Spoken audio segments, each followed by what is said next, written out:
Nous allons lire maintenant le texte de ce matin. Il est dans Jean au chapitre 2, versets 13 à 25. Comme la Pâque juive était proche, Jésus monte à Jérusalem. Dans le temple, il trouve installés les marchands de bœufs, de brebis et de colombes et les changeurs.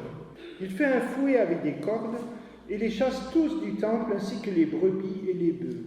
Il jette par terre la monnaie des changeurs, renverse leur comptoir et dit aux marchands de colombes, « Enlevez cela d'ici, cessez de faire de la maison de mon Père une maison de commerce. » Ses disciples se rappellent qu'il est écrit « L'amour de ta maison fera mon tourment. » Les Juifs l'interpellent. « Quel signe, ou suivant les traductions, quel miracle, peux-tu nous donner pour agir ainsi ?» Et Jésus leur répond « Détruisez ce sanctuaire, et en 3 jours, je le relèverai. » Les Juifs lui répliquent « Il a fallu 46 ans pour bâtir ce sanctuaire, et toi, en 3 jours, tu le relèverais ?» Mais lui parlait du sanctuaire de son corps. Aussi, quand il se réveilla d'entre les morts, ses disciples se rappellent qu'il avait dit cela, et ils crurent à l'écriture et à la parole que Jésus avait dite. Pendant qu'il était à Jérusalem pour la fête de la Pâque, beaucoup croient en son nom, à la vue des signes ou des miracles qu'il accomplit. Jésus, lui, ne suffit pas à eux, parce qu'il les connaît tous. Il n'a besoin d'aucun témoignage sur l'homme. Lui-même, en effet, connaît très bien ce qu'il y a dans le cœur de l'homme. Et jusqu'ici, la lecture. Ce texte, on l'appelle la purification du temple. Cette scène se trouve dans les 4 évangiles, mais pas au même endroit. Ça doit être important. Quel est le problème ? Il est bien nécessaire d'acheter des bêtes pour le sacrifice. On pose les mains sur la tête de l'animal, on récite les péchés, et c'est lui qui meurt à notre place. Après, on fait un barbecue, on mange la viande, c'est pas perdu. Nécessaire aussi de changer la monnaie romaine, parce que sur la monnaie romaine, il y avait l'effigie de l'empereur. Et l'effigie de l'empereur, c'était un culte idolâtre. Il ne fallait pas que ça rentre dans le temple, donc changeur de monnaie. Quel est le problème alors ? On a besoin d'argent, n'est-ce pas, pour échanger des services. Moi, je ne suis pas mécano, j'ai besoin de payer un mécanicien, et c'est d'un grand secours. Quel est le problème ? Et si quelqu'un rentrait dans l'église et venait, il renverse tout, les ordinateurs, ça casse, la coupe, etc., les micros, est-ce que nous serions contents ? Alors il faut expliquer dans son contexte qu'est-ce qui s'est passé et quel est le problème. Normalement, les marchands devaient se trouver beaucoup plus loin que l'entrée du temple. D'ailleurs, ça gêne l'entrée. Ils devaient se trouver sur le mont des Oliviers. Les commerçants louent en fait leur emplacement aux prêtres. Ils sont bien contents, les prêtres. Ils font du bénéfice. Il dit, d'accord, les marchands, venez devant l'entrée, là, sur l'esplanade de la chapelle, et vous payez. C'est intéressant, on va avoir plus d'argent. Voyez ? Les prêtres intéressés. Les changeurs, quant à eux, ils prennent un taux de change. C'est pas gratuit, ils changent de l'argent, mais ils prennent un taux de change, c'est pour leur poche. Et puis les bêtes, il paraît qu'elles se vendaient 20 fois plus cher que le prix normal, parce qu'il fallait des bêtes sans défaut, qui vont porter les péchés des hommes, du monde. Il n'y aura plus de marchands dans la maison du Seigneur, le Tout-Puissant. C'est le prophète Zacharie qui l'annonçait déjà longtemps à l'avant. Surtout pas le trafic des indulgences au Moyen-Âge. Et plutôt au XVIe siècle, quand Martin Luther dit « Vous ne pouvez pas acheter des tickets vers le ciel ». Et c'est encore les prêtres qui vendaient des tickets pour le ciel. Parfois, notre temple intérieur, notre relation avec Dieu est encombrée aussi. Et là, il y a un grand bazar. Jésus entre alors dans notre vie comme Jésus-Christ, mais avec le fouet de la Bible et de l'Évangile pour nous aiguiller, pour nous corriger, pour mettre de l'ordre. Verset 23, c'est la fin du texte. Beaucoup croient en son nom à la vue des miracles qu'il accomplit, mais lui, Jésus, ne se fie pas à eux, parce qu'il sait très bien comment ça va finir la semaine sainte. Il n'a pas besoin de témoignages sur l'homme. C'est comme la multiplication des pains. Les gens disent, chouette, il va faire plein de miracles, il va nous délivrer des Romains, en plus il va nous donner le pain. Le pain en abondance pour des agapes, des repas fraternels, et ils sont déçus. Il est fort, il nous délivre des Romains, mais quand il sera fait prisonnier, alors là, tout le monde s'en va. Dieu a confiance en l'homme. Vous avez peut-être entendu ça, y compris dans les églises. Ça semble joli, c'est poétique. Dieu a confiance en l'homme. Eh bien, c'est complètement faux. Dieu n'a pas confiance en l'homme, sinon il serait resté au ciel en disant les hommes, ils vont sauver la planète. S'il s'est incarné, c'est bien parce qu'il sait qu'on ne peut pas faire confiance en l'homme, ni en moi d'ailleurs. Je ne suis pas fiable. Et alors, une église avec des problèmes. Là, c'était le temple avec des problèmes. Notre église, les églises aujourd'hui, ont-elles des problèmes? Jésus a-t-il besoin de mettre de l'ordre dans nos églises? Il faut réfléchir dans le culte, qu'est-ce qui est essentiel? Ce ne sont pas les colombes, ce ne sont pas les bœufs, ce n'est pas la guitare électrique, ce n'est pas le piano, ce n'est pas la cravate. Qu'est-ce qui est essentiel? Le problème des habitudes aussi, parfois, qui prennent le pas sur les relations. On a toujours fait comme cela, les bœufs, les colombes et tout ça, mais on ne va pas changer les habitudes, et puis si les gens souffrent, ça ne nous intéresse pas. On ne va pas être attentif à ce qui se passe dans l'Église. Ça, c'est le problème, quand dans les églises, les habitudes prennent le pas sur les relations et on ne peut pas être attentif à l'autre. Le Seigneur ne le supporte pas. Le problème de l'Église, c'est qu'il faut constamment s'adapter. C'est le problème pour le pasteur, pour le président du conseil, pour tout le conseil, s'adapter constamment parce qu'il y a des flux. Il y a des gens qui arrivent, il y a des gens qui s'en vont, il y a des nouvelles personnes avec des dons, des talents, pouvoir s'écouter et travailler ensemble. On a chanté ça tout à l'heure. Mais, écrit Jérémie, et il va encore plus fort qu'une maison de commerce, il dit « Vous vous fiez à des paroles trompeuses, vous mentez. Vous mentez toute la semaine et vous venez le dimanche. Quoi, vous vous mettez même à voler, vous trahissez. Est-il à vos yeux une caverne de voleurs, ce temple auquel mon nom est associé ?» Et ce que Dieu veut, c'est la sincérité. Quand je prépare des célébrations avec des gens qui n'ont pas l'habitude de venir à l'église pour des mariages ou autre chose, je regarde les textes avec les gens, je dis, est-ce que tu es d'accord avec ce qui est écrit là? Parce que tu ne viens pas à l'église pour mentir, hein? Ça, c'est la pire des choses. Si les gens viennent pour mentir à l'église, des gens qui ne croient pas en Dieu, qui promettent qu'ils vont éduquer leurs enfants dans la foi, je dis, tu es d'accord avec ça? Si tu prends l'habitude de mentir à l'église, on ne vient pas à l'église pour mentir, n'est-ce pas? Sinon, quelle relation on a avec Dieu, quelle idée on peut avoir de Dieu? Donc, ce jour-là, scandale à l'entrée du temple. Jésus renverse, jette, il enlève tout. C'est pathétique. On peut imaginer la scène, les vendeurs de monnaie, les échangeurs de monnaie qui se mettent à quatre pattes pour chercher leurs petites pièces. Ça devait être terrible. Alors, question, est-ce que Dieu est en colère? Est-ce que Dieu se met en colère? Vous entendrez parfois que Dieu ne se met jamais en colère.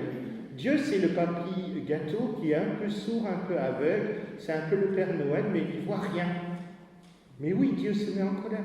Il nous a créés avec des émotions, il nous a créés être relationnels. Il sait que c'est compliqué les relations. Des fois, Dieu se met en colère. On le voit. La colère de Dieu se révèle contre toute impiété. C'est Paul qui l'écrit.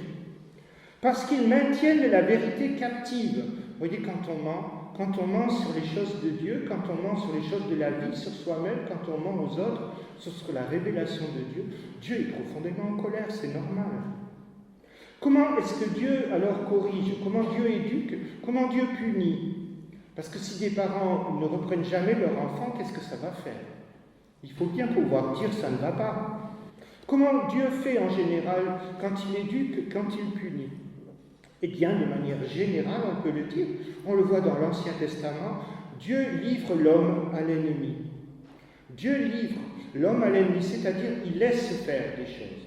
Ça ne veut pas dire qu'il est content, mais il laisse faire pour que nous apprenions. Il nous laisse des fois rentrer dans le mur pour que nous apprenions, sinon on n'apprend rien. Ça, c'est la façon générale que Dieu utilise. Non pas que Dieu a du plaisir à ça, mais il nous laisse vivre des fois nos propres expériences pour que nous apprenions. De manière plus directe aussi, Dieu peut intervenir de manière très dure. On le voit dans la sortie d'Égypte, face à l'orgueil de Pharaon et des Égyptiens. Dieu alors là intervient directement. et fortement cette nuit-là, je passerai dans le pays d'Égypte et je frapperai tous les premiers-nés du pays d'Égypte. C'est Dieu, la main de Dieu qui agit directement. En fait, le texte de ce matin ne dit pas que Jésus est en colère. On le suppose. Dieu a fait un fouet en Jésus, il a chassé tout le monde, on dit, bah oui, alors Jésus est en colère. C'est pas écrit, mais on le suppose. Même certains, dans des traductions un peu simples, faciles, mettent Jésus en colère. Mais on ne le voit pas là. Or, nous, ce que nous cherchons, quand nous allons vers Jésus, c'est un Jésus qui console, bien sûr, qui pardonne. Et en plus, qui me confirme, Joël, tu as bien fait, tu as bien raison. Mais il n'est pas toujours d'accord. Et là, alors, ce qui est horrible pour les Juifs de l'époque, c'est que Jésus, en rentrant à Jérusalem, ne s'en prend pas aux Romains. Ils attendaient un libérateur. Il ne s'en prend pas aux Romains, mais il s'en prend au culte. Et il s'en prend au cœur de l'homme. Vous faites un peu n'importe quoi. Alors, forcément, ça dérange. Quelles sont les colères de Jésus? Est-ce que Jésus a des colères? On a parlé des colères de Dieu. Oui, Dieu se met en colère. Et c'est normal. Il nous a créés avec des émotions, des sentiments. Est-ce que Jésus se met en colère? Quand Jésus dit aux chefs de la religion de nouveau, et qui sont hypocrites, sépulcre blanchi, je pense qu'il est en colère. Là où il est manifeste que Jésus est en colère, et c'est écrit dans le texte, c'est lorsque, de nouveau, pendant le culte, les Juifs veulent cacher un homme qui a la lèpre. Il a la lèpre et il ne peut plus bouger son bras. Alors Jésus demande, peut-on guérir un jour de Shabbat ou pas? Peut-on guérir le dimanche ou pas? Peut-on faire des prières d'intercession le dimanche où il n'y a que la louange? On n'a pas le droit de dire Seigneur j'ai besoin, Seigneur pardon, Seigneur aide-moi. On ne peut pas. Là vous avez toute la semaine, mais le dimanche on loue le Seigneur, on ne peut pas dire qu'on est triste ou malheureux. Et Jésus alors met la personne au milieu de la synagogue, au milieu de la chapelle, dit regardez, peut-on guérir le jour du Shabbat? Et là il est dit que Jésus regarde l'assemblée avec un regard circulaire et il est très en colère. Ce qu'on comprend. Sainte colère, sainte colère. Note que Jésus, et c'est très intéressant dans sa façon de faire, ne se met pas en colère contre une personne en particulier. Mais il se met en colère contre une façon de fonctionner, contre quelque chose de faux, un système qui est faux, une manière d'adorer qui est fausse. Et sa colère est brève. Pourquoi ne peut-on pas parler de violence ici? Et c'est étonnant parce que quand on voit quelque chose d'aussi fort que ça, on imagine que les soldats, parce qu'il y a un monde fou à Pâques pour le pèlerinage, on imagine que les soldats vont arriver en courant, il y a une émeute. Eh bien non, pas du tout. Pas du tout. On ne peut pas parler de violence parce qu'il n'y a pas de surenchère, les choses s'arrêtent là. Alors que s'est-il passé? Comment les gens ont vécu cela? Il y a un choc de culture. Nous, on ne comprend pas, on n'y arrive pas si on ne comprend pas ce qui s'est passé à l'époque. À l'époque, les gens attendaient un Messie. À l'époque, les gens attendaient un Sauveur. Et ils se disent, voilà, ben c'est un prophète. Ils sont encore en train de se questionner. Est-ce que c'est le Messie, le Sauveur, qui vient de rentrer le jour des rameaux sur un âne? Est-ce que c'est un prophète? Et voyez, ils ne lui disent pas, explique-toi. Nous, on aurait dit, explique-toi, qu'est-ce qui te permet de faire cela? Montre-moi tes diplômes. Montre-moi tes diplômes de faculté, montre-moi tes autorisations. L'autorisation du préfet, l'autorisation du maire, tes diplômes, ton curriculum vitae. Eux, ils ne disent pas ça. Ils ne s'énervent pas non plus. Ils disent, si tu es prophète, oui, ils partent de là. Si tu es prophète, puisque tu dis que tu es prophète, fais un miracle. C'est ça qui les intéresse. Ils ne cherchent pas une démonstration. Nous, ça nous étonne, ça nous échappe complètement. Il dit, mais puisque tu es prophète, que tu te permets de faire des choses comme ça, fais un miracle maintenant. Ben, envole-toi sur le toit du temple, transforme les veaux en moutons, enfin, fais un truc terrible, quoi, pour qu'on sache, ben oui, c'est Dieu qui t'envoie. Oui, c'est vraiment différent de notre façon de penser à nous. Et nous, alors? La colère de l'homme, selon l'homme, dit Jacques, n'accomplit pas la volonté de Dieu. La colère selon la pensée de l'homme, quand je suis écrit, quand je suis blessé, c'est pas toujours pour les bonnes raisons. Des fois oui, des fois non. Des fois je suis en colère par dépit. Et c'est pas une bonne raison. Dieu dit à Caïn aussi, et c'est tout au début de la Bible. Et ça commence avec le premier meurtre, problème relationnel. Est-ce que tu as raison de te mettre en colère? Questionner la colère. Et le problème, c'est que Caïn ne discute pas. Et c'est ça l'ennui dans les relations. C'est que Caïn est fâché. Oui, il est fâché. Il est fâché. Mais est-ce qu'il parle à Dieu? Pourquoi Abel, lui, son sacrifice, il est accepté, pas moi? Il ne discute pas avec Dieu. Est-ce que Caïn discute avec Abel? Il ne discute pas avec Abel. Il le tue. Vous voyez les problèmes des relations. Quand on tue l'autre, au lieu d'essayer de le comprendre, de se comprendre, de le comprendre.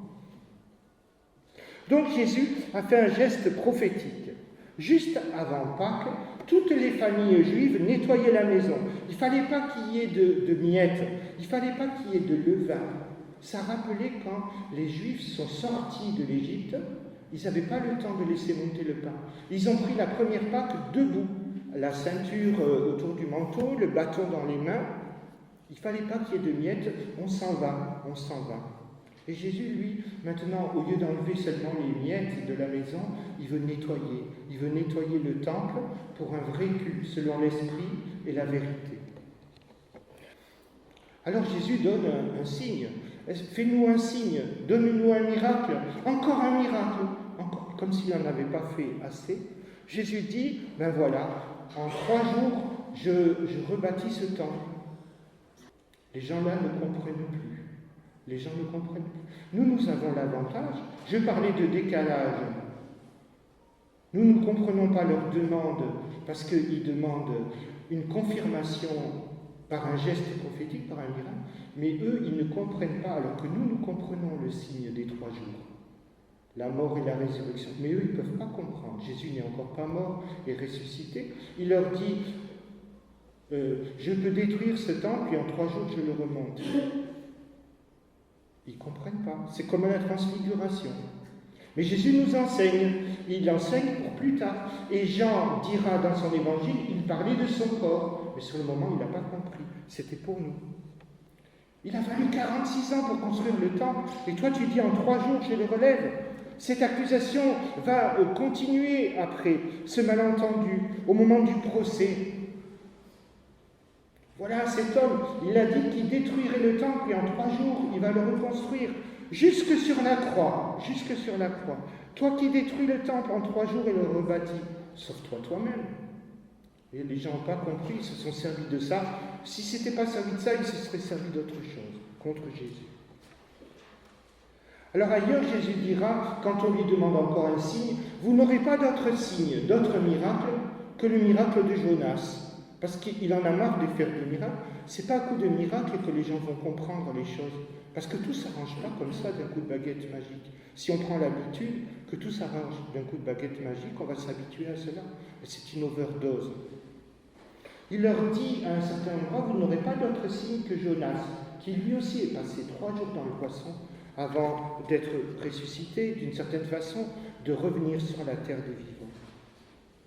Oui, les animaux sont impuissants à purifier définitivement. On mettait les mains sur une bête pour transférer les péchés, mais alors on n'arrête jamais de tuer les bêtes. Avec Jésus, il n'y a plus besoin de sacrifice. Le voile du temple qui séparait le pur de l'impur, la relation à Dieu qui était coupée, eh bien, il est déchiré. Faisons 3 tentes, disaient les disciples, un tabernacle le jour de la transfiguration. Faisons des petits tabernacles, des petits lieux de pèlerinage, des lieux sacrés pour rencontrer. C'est fini. C'est fini. Le lieu de la rencontre maintenant, ce n'est pas un bâtiment de pierre, détruisez ce pierre. C'est une personne, c'est Jésus-Christ, partout, avec nous. Et voici ce qu'écrit David. Voici le sacrifice que le Seigneur aime. C'est un esprit sincère. Un esprit sincère. Et c'était le problème, l'insincérité. Il venait au culte, il faisait des choses, mais qui peut être parfait? C'est le problème, on ne peut pas. Et si on joue à être parfait, on n'est pas dans des relations vraies. Ce que Dieu aime, c'est un cœur sincère. Sincère avec Dieu, sincère entre nous. Il apprécie cela, cette vérité-là. On t'a fait connaître, ô homme, ce qui est bien, et ce que l'Éternel attend de toi, c'est que tu mettes en pratique le droit, que tu aimes la bonté et que tu marches humblement avec ton Dieu. La religion pure et sans tache devant Dieu notre Père consiste à s'occuper des orphelins et des veuves dans leur détresse et à ne pas se laisser corrompre par les pensées corrompues de ce monde. Souviens-toi, Paul écrit, maintenant vous êtes le temple du Saint-Esprit.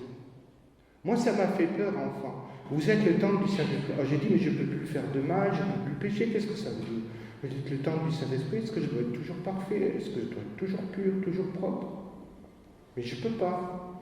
Qu'est-ce que ça veut dire, vous êtes le temple du Saint-Esprit? Ça veut dire que Dieu parle à travers moi. Voilà. Mais il y a un travail. Je ne suis pas encore parfait, loin de là. Dieu se repose en chacun de nous. C'est beau cette pensée. Il vient se reposer en chacun de nous et il vient transmettre sa pensée à travers nous. Quelle application de ce texte pour aujourd'hui? Maintenant que j'ai décrit le texte, on pourrait s'arrêter là, mais le texte, quelqu'un m'a dit, quand j'étais étudiant, ce n'est pas le journal télé. On ne fait pas que donner des informations. On cherche, mais qu'est-ce que Dieu veut nous dire avec ce texte pour aujourd'hui? Qu'est-ce que Dieu veut nous dire aujourd'hui? On a compris ce qu'il voulait dire à l'époque, on sait qu'il a donné sa vie, maintenant dans notre Église. Il y a un curé qui a dit le chant de minuit chrétien, vous savez qu'on chante à Noël. Minuit chrétien, c'est l'heure solennelle où l'homme Dieu descendit jusqu'à nous pour effacer la tâche originelle, pour arrêter le courroux. Eh bien, ce curé a dit, je ne peux plus le chanter. Parce que Dieu ne se met jamais en colère. Eh bien, c'est faux. Dieu se met en colère. Vous savez, minuit chrétien, c'est l'heure solennelle. Pour effacer la tâche originelle et de son père arrêter le courroux. Il dit non, ça c'est fini, ça c'est fini. On chantait ça dans l'église avant, mais Dieu ne se met jamais en colère. Bien sûr que non. Heureusement que Dieu se met en colère, parce que sinon ce serait triste. Je serais seul avec ma colère. Ça voudrait dire que Dieu accepte tout. Heureusement que Dieu n'est pas d'accord avec tout. Il n'accepte pas tout. Et quand je pleure, des fois il pleure. Il pleure des fois parce que je ne comprends rien. Il pleure des fois aussi parce que je souffre. 2 Chroniques 30, verset 8, il est parlé même de son ardente colère, de l'ardente colère du Seigneur. Voyez Jean-Baptiste, c'est très étonnant. Jean-Baptiste baptise dans le désert. Des gens viennent à lui. Pour se faire baptiser. Ben ça c'est chouette alors. Il y a des gens qui viennent pour se faire baptiser. Alors là on est content. Et comment Jean-Baptiste les reçoit? Parce qu'il voit dans les cœurs. Il leur dit, race de vipères, qui vous a appris à fuir la colère à venir? C'était des religieux qui s'étaient dit, il y a une vague, là, il y a une mode, les gens vont se faire baptiser. Alors nous aussi, on va le faire pour être devant sur le midi libre. Oui, mais ils n'étaient pas sincères. Ils n'avaient rien compris. À un endroit, Dieu se met en colère contre Moïse parce qu'il ne veut pas obéir. Il dit, non, moi je zozote, je ne veux pas aller voir Pharaon. Ça me fait peur. On comprend, hein? Est-ce que moi j'ai mis Dieu en colère parfois? Eh bien, je pense que oui. Alors, je ne sais pas toujours quand, je peux avoir une idée, et pas tout le temps, heureusement. Mais ça peut arriver, hein, quand je suis capute. Enfin, me dit t'es capute. Têtu. Alors, quelle application pour notre Église ce matin? Quelle application? Nettoyer le temple, nettoyer notre Église, nettoyer les églises. Je pense que ce qui pollue notre Église, les églises en général, je ne pense pas à la chapelle en particulier, mais les églises en général, ce sont les mauvaises relations. Quand les choses couvrent. Vous savez, le festin de Babel, où les gens ne se disent pas les choses. Il y a des rancœurs, et des couches et des strates qui se rajoutent, où on ne se dit pas les choses. On a les mauvaises relations. Jésus a-t-il perdu ses moyens en chassant les marchands du temple? On pourrait penser, il a pété un câble. Et alors, en conduisant la voiture, parce qu'il faut des fois être décentré de son lieu de travail, il faut être décentré de sa bibliothèque. J'ai carrément posé la question à Dieu. J'ai dit, Seigneur, qu'est-ce que je fais avec ce texte difficile? Qu'est-ce que je dois dire à mes paroissiens? Et puis j'étais dans mon bureau et la réponse ne me venait pas. Je suis sorti, je suis monté dans ma voiture, j'ai conduit en regardant le paysage, la pensée est venue. Eh bien, c'est le mot dignité qui m'est venu. Parce que Jésus trouvait que le culte n'était pas digne. Et ce qui est important dans les relations, c'est respecter la dignité. Être digne dans les relations, c'est être sincère. Avoir des relations honnêtes. Je ne pense pas à cette chapelle en particulier. Je pense à l'Église de Dieu aujourd'hui. Jésus n'a pas perdu sa dignité. Il a juste dit « je ne suis pas d'accord ». Là où on perd la dignité, c'est si on est d'accord avec tout et on ne le dit pas. Si on est tourné en girouette, parce qu'on n'ose pas dire non, alors on devient une girouette. On dit oui à tout. On est une girouette. Mais le Seigneur nous demande de rester digne et de savoir dire non. Je ne suis pas d'accord. C'est ce qu'on voit dans les Actes des Apôtres. Le début de l'Église est déjà des problèmes. Ça n'a pas tardé. Le début de l'Église, c'était la distribution des repas. Un truc basique, un truc bête. La distribution des repas. Il y avait des nouveaux venus. Ah ben oui, il y avait des nouveaux venus, ça boulait bien. Il y a des Grecs qui arrivaient. Alors les femmes et les juives, elles disent « Oui, mais il y en a marre, ces femmes-là, elles ont plus de frites. Et moi, j'ai moins de steak. Et puis, ces femmes-là, elles ont, quand elles arrivent le repas, lui, il est chaud. Et quand ça arrive à moi, en bout de queue, il est froid. Alors là, les disciples ont dit, mais là, c'est pas possible, on perd la tête. Comment on va retrouver du calme et de la paix?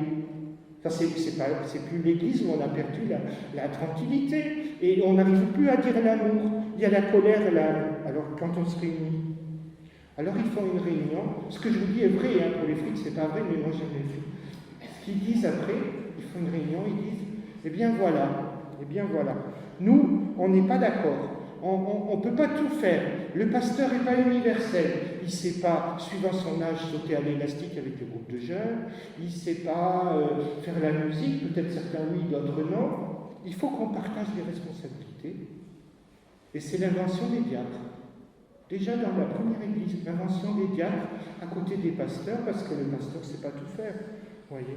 Et je trouve que c'est une démarche très digne de dire « je ne suis pas d'accord ». Il faut pouvoir le dire, avec le calme que Dieu donne.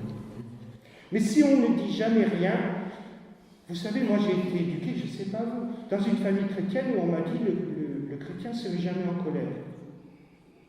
Et après, ça garde, c'est la boule dans le ventre. Il faut pouvoir dire « je ne suis pas d'accord ». Dans mon cœur, peut-être, il n'y a pas de commerce, mais des bruits. Comment garder la dignité? Pouvoir dire les choses, savoir se taire aussi.